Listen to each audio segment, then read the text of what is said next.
Clear হলো। যদিও আমার ব্যাকগ্রাউন্ড সোশিওলজি, বাট মোশাররফের সাথে যখন আমার পরিচয় হয় তখন আমি 3টাতে মাস্টার্স করেছি, 3টা বিষয়। আমার একটা ছিল, ন্যাকিং ছিল যে এইটা দেখি তো এটা কীরকম।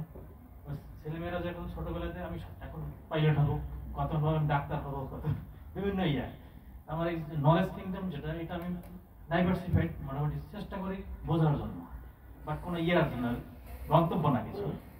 তো 10 বছর আগে মনে হয়, তখন যে এখন ঢাকা ইউনিভার্সিটিতে স্যার আছেন, vice chancellor sir Niazul Khan, ওনার আন্ডারে একটা রিসার্চ ওয়ার্ক করেছিলাম, people's perception on community based, যে সোশ্যাল কি বলে, যে ক্লাইমেট চেঞ্জের উপর একটা পারসেপশনের রিসার্চ ওয়ার্ক করেছিলাম। তো এখানে ওইখান থেকে ধারণাটা একটু ক্লাইমেট চেঞ্জের উপরে চলে আসছে, মানে ইয়ার উপরে, রিসার্চের উপরে। পরবর্তীতে এই যে ইটপায়ের কথা শুনলাম, এদের সাথে অনেক বিভিন্ন আমাদের ফরেস্টের যে অ্যাক্টিভিটিস আছে তাদের সাথে অনেক যোগাযোগ ছিল, বিশেষ করে যে বন্ধু ছিল আজকে ওনার কাছ থেকে যেটা শুনলাম কাছে ইয়া থেকে। তো আমরা সরকারিভাবে অনেক প্রোগ্রাম নিয়েছিলাম, যেমন কার্বন ট্রেডিং এর উপর একটা প্রজেক্ট হয়েছিল, বাট ওটা অতটা সাকসেস হয় নাই আমি মনে করি।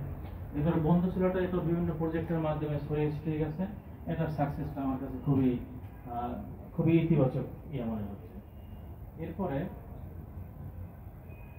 2018 সালে আমি আরেকটা সাবজেক্ট আবার মাস্টার্স করলাম, সেটা হলো পাবলিক পলিসির উপরে ঢাকা ইউনিভার্সিটি। তো ওইটা করা অবস্থায় আমি একটা রিসার্চে যুক্ত হলাম যে আমরা বন বিভাগ প্রতি বছর ওই যে ছাদ বাগানের মানে একটা পুরস্কার দিয়ে থাকি, প্রাইম মিনিস্টার অ্যাওয়ার্ড, যেটা এখন এটা ন্যাশনাল অ্যাওয়ার্ড হিসেবে হয়েছে।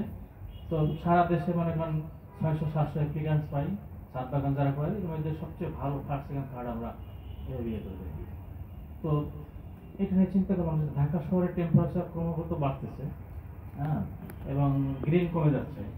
আর পত্রিকাতে এখন প্রায় দেখতে পাচ্ছি যে আমরা অহরহ ডে বাই ডে প্রতিদিনই first position, second position, third পজিশনে আছি মোটামুটি অল দ্য ইয়ার রাউন্ড। যে কারণ কি বলে, ক্লাইমেট চেঞ্জের যে কার্বন ইমিশনটা হচ্ছে ঢাকাতে, ঢাকা বায়ু দূষণটা। তো এইটা ছাদ বাগানটা যদি গতানুগতিকভাবে না করি, যেমন ছাদ কৃষি যেটা আছে, এফও আমি এক রিসার্চের প্রায় এখানে আমি শো করেছি, এফও প্রায় 2.5 কোটি টাকা এর উপর একটা ফান্ড দিয়ে কয়েকটা বাগান করেছিল ঢাকা শহরের একটা ছাদে। এরপরে কৃষি বিভাগও তারা একটা বড় আকারে প্রজেক্ট নিয়েছিল, কিন্তু আশানুরূপভাবে ঢাকা শহরে এরকম ছাদ বাগান বিস্তৃতি ঘটে না। তো আমি আমার ওই রিসার্চে দেখিয়েছি যে যেখানে একটা প্রজেক্ট নিয়ে আমরা সচরাচর চিন্তা করি যে বাজেট চিন্তা করি যে এত বিশাল একটা বাজেট তৈরি করবো, গাড়িতে এত লোকে এত এইভাবে ক্যাটাগরি করে। তো আমি আমার ওই রিসার্চটা দেখিয়েছি যে উইদাউট মানে government fund, without government fund আমরা যদি এটা তো ক্যাপিটাল হিসাবে ইউজ করি, এই ক্যাপিটাল ছাড়াও আমাদের সমাজে, যে আমি সমাজ বিজ্ঞানের ছাত্র হিসেবে বলতেছি, যে আমাদের সোশ্যাল ক্যাপিটাল একটা ক্যাপিটাল বলতে একটা জিনিস আছে যেটা অন্যান্য ক্যাপিটালের থেকে স্ট্রং। তো সেই সোশ্যাল ক্যাপিটাল যে থিওরিটা আছে, এটা যদি আমরা অ্যাপ্লাই করি আমরা কমিউনিটি লেভেলে, তাহলে আমাদের গভর্নমেন্টের কোনো টাকা লাগবে না। সেটা কীরকম, জাস্ট আমি একটু বলছি যে আমি একটা মহল্লায় ঢুকলাম, আচ্ছা ওইখানে যদি দেখি কতগুলো বাড়ি আছে, সেই বাড়ির কাদের ছাদ বাগান করার মতো অবস্থা আছে, সেটা আমি লোকালি আমি দেখলাম। দেখার পর ওইখানে একটা গ্রুপ সিলেকশন করলাম যে এই 10টা বাড়ি বা 50টা বাড়ি আমরা যদি তাদেরকে 3 দিনের একটা ট্রেনিং বা একটা প্রশিক্ষণ দিয়ে যদি তাদেরকে উদ্বুদ্ধ করতে পারি কিভাবে সে ছাদ বাগানটা করবে, কিভাবে মেনটেন্যান্সটা করবে, কিভাবে কিচেন গার্বেজটাকে ফার্টিলাইজার তৈরি করে গাছের জন্য নিয়ে করতে পারে, অন্যান্য অনেক যেটা পানির যে আমরা বলি যে ঢাকা শহরে বা অন্যান্য জায়গায় পানির খুব স্বল্পতা, তো সেখানে আমরা পানির বিকল্প হিসেবে চাল ধোয়া পানি বা ভেজিটেবলস যে ওয়াশিং যে এই পানিটা আছে সেটা ইউজ করলো, আর নিউট্রিয়েন্ট পাবে, তাহলে আমার ওই যে আসল যে পানি যেটা আমরা ইউজ করি সেটার ব্যবহারটা এখানে একটু কম হয়ে গেল।